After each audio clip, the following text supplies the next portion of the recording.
Hey, I'm Nicky Allen Poe here at Scrapple TV Studios. Today I am joined by my good friend Mike Whiter from Pennsylvania Veterans for Medical Marijuana. Mike, thanks for joining me today. Thanks for having me. Yeah, it's no problem.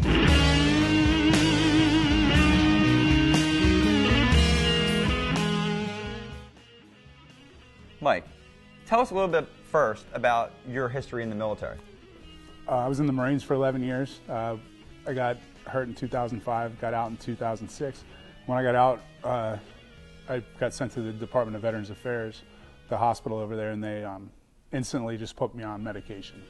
Medication after medication. How many medications were you on, Mike? A total of 40 medications, Bo. Wow. And I started watching some documentaries and stuff about medical marijuana and decided I was going to quit taking pills and smoke weed instead, and it's worked for me. So you were in active combat in both Kosovo and Iraq? Yes. Wow. And what was the highest grade when did you leave the military? I left the military after 11 years as a staff sergeant in the Marine. How does marijuana help you on a daily basis with your PTSD? Marijuana lowers my startle response. Like if a car backfires, I don't jump on the ground and hide anymore. Yeah. So it still startles me a little bit. I'll just turn around and see what it is if I have a little bit of THC in me. Yeah. So there was a time where, say, you walked by a trash can on Broad Street. I mean, you may have thought that was an IED on the road. Absolutely. I've crashed. I got into like 6 accidents in a month, 6 car accidents with parked cars, avoiding stuff in the street. So turning to marijuana has allowed you to eliminate a lot of the medications. I personally feel that marijuana as a medicine, part of the war against that should be to get rid of people's dependence on pharmaceuticals. So you've definitely broke that barrier. What are some of the things that you have problems with PTSD that marijuana eliminates? Marijuana eliminates it lessens the startle response. It doesn't really eliminate anything. It lessens the startle response. I had some social issues, and I still have some social issues. Yeah, obviously. But they're definitely not as bad as they used to be. You're such a dick. They're definitely not as bad as they used to be. Like, 2 years ago, I wouldn't leave my house. I'd sit in my house, think with this like illusion of safety that I couldn't get hurt if I didn't leave my house. And then one day my therapist said, well, what if somebody firebombs your house while you're in there? And that was kind of the turning point for me to like start changing my lifestyle, to get off the medications, start using marijuana instead of the medications that were killing me. Yeah, well, we met about 1.5 years ago, and kind of seemed at that time you were the type of guy that was literally peeking out of his window, before, what made you take the step to actually being a marijuana user to being an advocate for marijuana and someone that works towards legalization? Just the fact that it's helped me so much. The fact that it's helped me so much, I want to pass that word on to other veterans. Because there's 22 veterans that kill themselves every single day in this country, man. And it's because of PTSD and it's because of over-medication. Because the medications that they give people with PTSD have suicide listed as a side effect.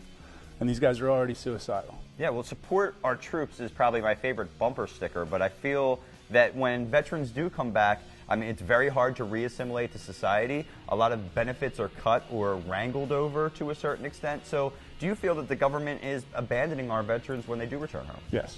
Yeah, they definitely are. They're throwing medications at veterans and just forgetting about them. They're saying, here's this medication, try this.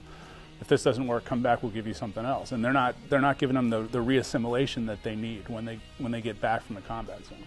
Yeah, and you have kind of made the conversion from being a soldier in war zones to a soldier fighting the drug war. Is any of the experience from the military helped you in this line of work as well? Leadership. Definitely. It's let me take on a little bit of a leadership role and be able to kind of feel like I did when I was in the Marines. Like I'm still leading men, just in a different war, and a war that kind of makes sense to me now. Well, what would you say to a veteran that's in his home right now taking those medications, that's scared to come out of the cannabis closet? What would be your pitch to a veteran to join you in your fight? Get off the pills. The VA can't fucking touch you. Start smoking weed and come out and fight with us. So, Mike, if there are veterans out there or just people that want to support the cause, where can they find you and where can they find information about your group?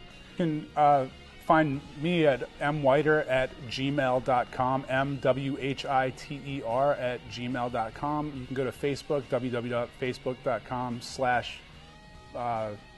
PENNVETS 4, the number 4, MJ, and that's Pennsylvania Veterans for Medical Marijuana, and you can contact me through there as well. All right, that's great. Mike, thanks so much for joining us. It's really nice to see how brave you are and how far you've come in this battle, and I am looking forward to fighting alongside you for a very long time. Thanks, sir. Thank you. Meow. You're an incorrigible, philandering asshole or whatever.